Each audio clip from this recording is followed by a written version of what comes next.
we're doing oil painting. We basically just started off just making sure we get the fruits on there. We're only doing 2 fruits. We can do more than 2 if we want to. So I'm working on that, and the whole goal is just to get the structure of the fruits and get it down.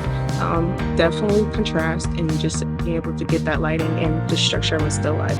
I love the way the class is taught. Very good instructor, Miss Allen, and I love relearning some of the old things and learning new things I never knew about.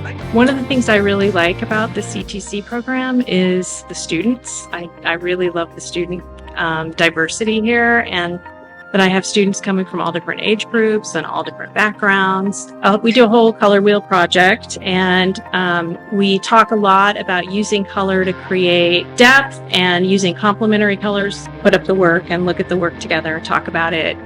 I always try to lead those in a way that's very positive and celebrating what students are able to accomplish well, and also giving them guidance for how to improve even more. This class has helped me gain a lot of resources, especially skills.